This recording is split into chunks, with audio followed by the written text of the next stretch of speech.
Babi busa. Unya yana John Dramani Mahama. Wako third term no. And I say for the avoidance of ensemble to mercy in future, only with the stage when the applause is high. Emude hen. Memi nya ga third term no mum de. Because sanya to mu na eba na akuja to mu na emu kan bom na aba. Ko ya de candidates ne ba o miamu de dia. Kama ama na to na de so ankeye. Se so far de mi hu ni de. De yek likely beti mercy no. Se Mahama na to na de so anka me bepe. Eno na NDC for so de letter tentia ba. Hey, Ghana bed. NDC for say omo can play, enye play fa.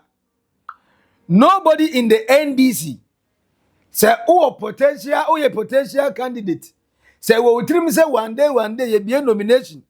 Now we go for forms. Now we contest it on the ticket of the NDC as a president flag bearer. Edame NDC ya. Chamai omo ka chere say ene obi enu so we campaign. The council issues the following statement for the guidance of all party members. The council notice with concern the growing unease among sections of the party and the wider public regarding report of premature presidential campaigns and related political activities by individuals and groups within the party.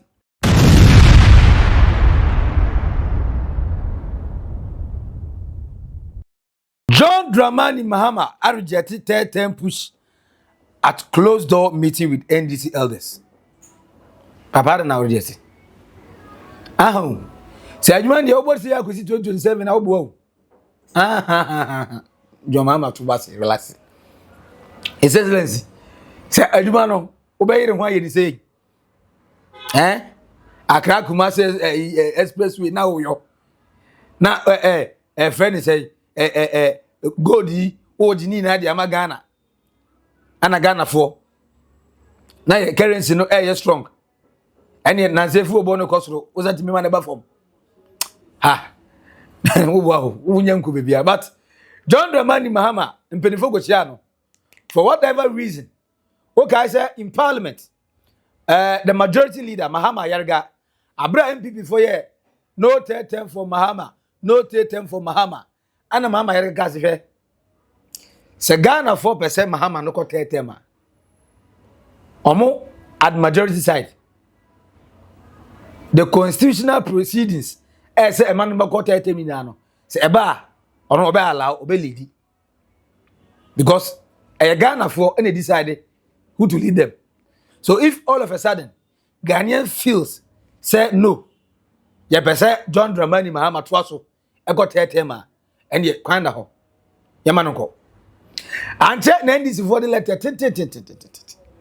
anybody say yes remo yen MDC for the lead here na 2022 constitution ye obotaye ntia ika ase o man pedi be we bia no enfie 9 first term enfie 9 bio second term 8 years wapon we wie and the third term agenda bia ni bia nti obi an yen regard say news no am say as NDC for na ban ten time respond too much adai obi we NDC hono mu a onso pe bia kwa as Mahama bia be block the shan na and obi ya we anje ana fivi flave kwate a ye general secretary the NDC in one gathering e go frɛ omo support the third term agenda say omo stomach politicians for no or from riffraff. And I'm saying, why are you referring to your majority leader like that? Because he was the one. I don't know what kind of parliament. What is going on in the NDC? Mantia said, Ghana for severally. And I'm making their claim to say, no, they don't Dramani Mahama. Say, Papa, no, but let's bless him with it. We have certain projects that all year seen in this one. And the vision in vision 2030 year. By 2028, the next 2030, 2 years a pen back home. Yeah, for 2 years and 4 years in the manner. Now go on 2030 no. At the 2030, not 2032, no way Jack Kunyana Samai. Now, we say foundation or building no we say go see lenta baso. Apenti, Junior Gokrana, ye say wasi fie mu ana mai ye betima tenam ya enjoy na obe start say na say akonya another wicked president no be say na be ha na minim the prompting the NDC and penny for nam guys look John Dramani Mahama it seems that currently you're certain prominent or a potential candidates are say the one according to Musa Dankwa HSO metima defeat Bawumia the like of Kessel to Forsen I want to only when it comes to Bawumia almost all the stronghold of the NPP now Kessel to Forsen lead Bawumia I was outside the hall plus NDC stronghold and so the crew chop Asiedu Nketia was another candidate but MPP stronghold no one should perform better sir but ni now overall according to Musa Dankwa also be trouble me ato atwe no to obetwa to ma say pio that's say adwuma no ha see ye de a friend say Haruna Iddrisu eso compare na eno so also trouble me to pio me say eh na no be abo me sa ye de je na no poku agiman aye say oh vice president dey nse dey huni say ne hu ba me no ono so chi ba me wa ma ko to kokoko am say eh omu na according to Musa Dankwa o ma hwe ba me awie nti na me ni say e ka obi obawi ni nko ama NDC a enkanya den. But all of a sudden, that's sorry, NDC for Penny for John Dramani Mahama Kukum. And you say, Papa, tell them no, I said, they were Ghana for no, they were on body so no. Now, you man was starting, almost we know. Young Pacific go for different candidates. About now, say, quite a Ghana for so expected, and I do who I want China. I hear not quite hard. And they say, crack, dear no bay. No so ono de no kwanya mianim ni on meye na ochena bia ka say hey Mahama ba na che tetem agenda wo nani so it about the onko mi bu say wo Mahama onko tetem na na so nyai na say ye beti ma hye no so onko a ye be hye no ana say ye hye no ko me de mi nya na tetem no papa no okọ bio de ko currently celebrity president almost obi ehunu na ne blood pressure akofo wo hunu pet na depression ayira wo hunu pet na wa hye sere na chese Mahama the joy giver na or the sire na ma pacha the time agenda yi happen amama ne happen na when na man for say na Asiedu Nketia meeting na sibi am say ada na Musa sa question am say Asiedu Nketia ko JCP so say emre na NDC wo position sa Haruna Iddrisu ne muntaka no zo mu ya namfo o ma mu se nwiafo no na ba ko ye majority leader na ba ko ye majority chief whip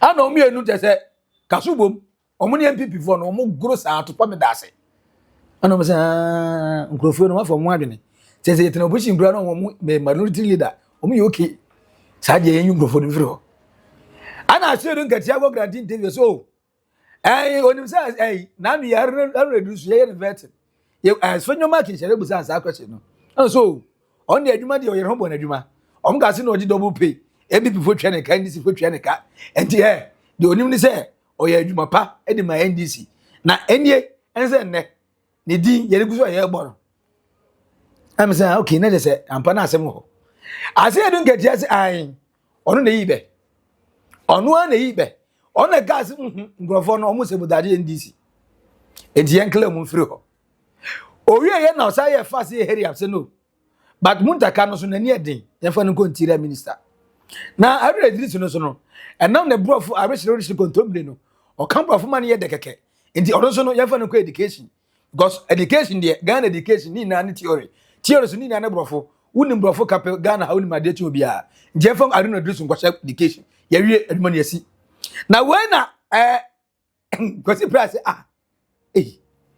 enti ono ne pa ba akofo na take decision na se adoa eni otwe bi anifie ono nko a te se lion ono betima twa obi ahwe ne sa ana se Asiedu Nketia kasa o te ye na yem hye de bra o se je na papa be cause this unity of party me because se o ka se una we yi Asiedu Haruna Iddrisu na una say muntaka free ho imagine o se o nkan kire no na namfo o muta di nkomo but Asiedu Nketia mo so be call president bia de na mbom no thank you to ye de anya ase ohu sign kakra signs and wonders also ohu na any say ebia papa nya obe contest di obusa na de o sa start Haruna Iddrisu ni muntaka mbe da campaign amount Se case na oba.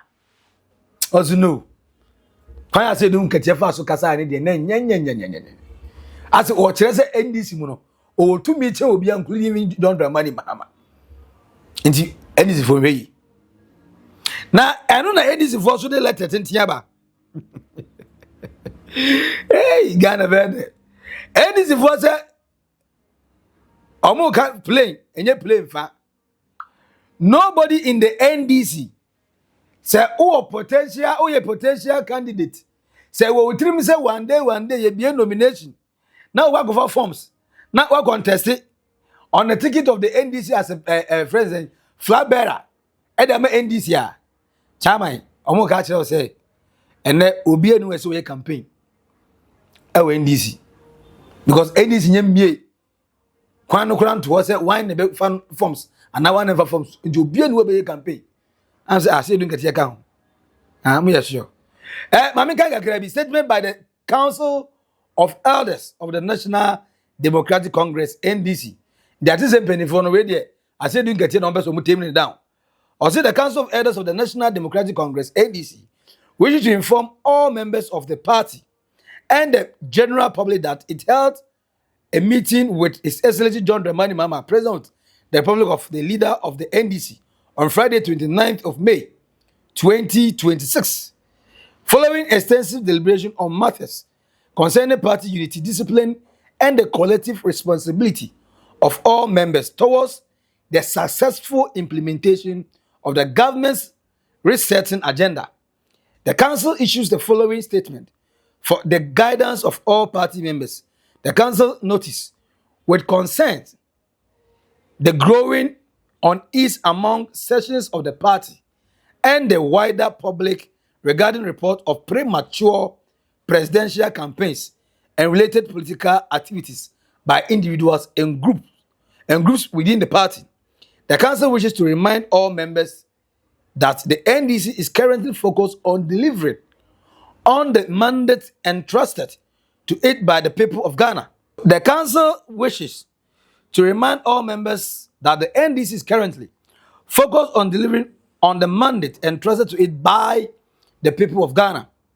At this critical stage of national reconstruction and the renewal, every member of the party is expected to devote his or her energies, resources, and commitment to supporting the government's efforts to reset the country and improve the lives of Ghanaians, rather than engaging in activities that have the potential to create division, distraction, or unnecessary internal competition.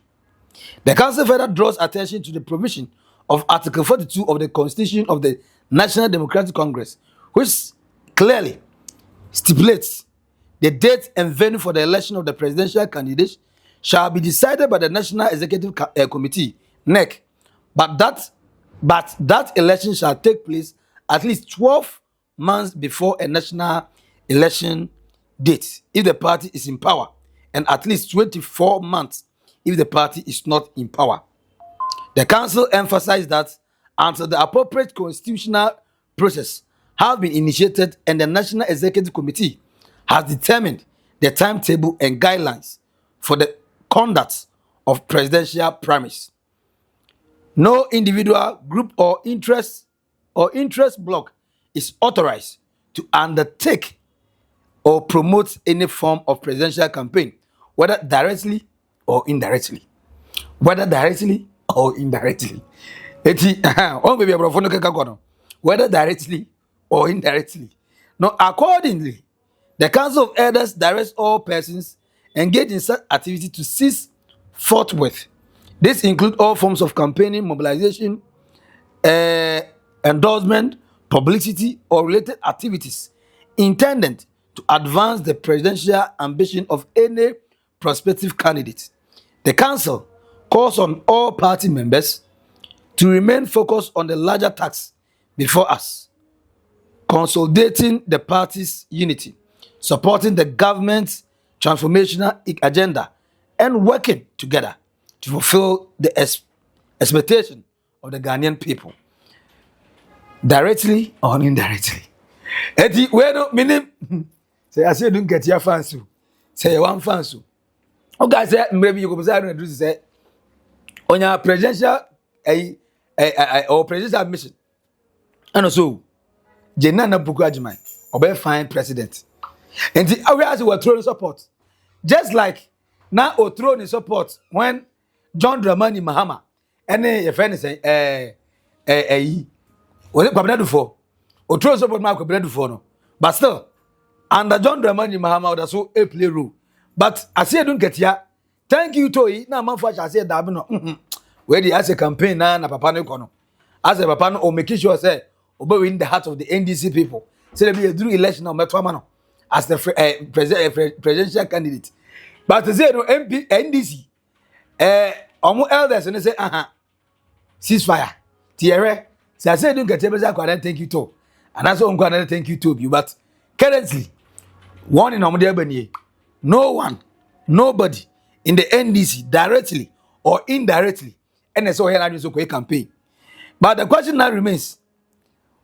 NDC foi ese nka John Dramani Mahama consider tetem na nka sa matimi makami na ahya Asiedu etu ntwantem ba papa no say oyo okay second term na okonaye ba bibusa unya ya na John Dramani Mahama wako third term no ana say for the avoidance of ensemble bebrebe in future only with the stage when the applause is high. Emu de hen. Me nya ga petetem no mum de. Cause sanya to mu na eba na akuja to mu na emu kan bom na aba. Ko ya de candidates ne ba o miamu de dia. Kama ama na to na de so ankeye.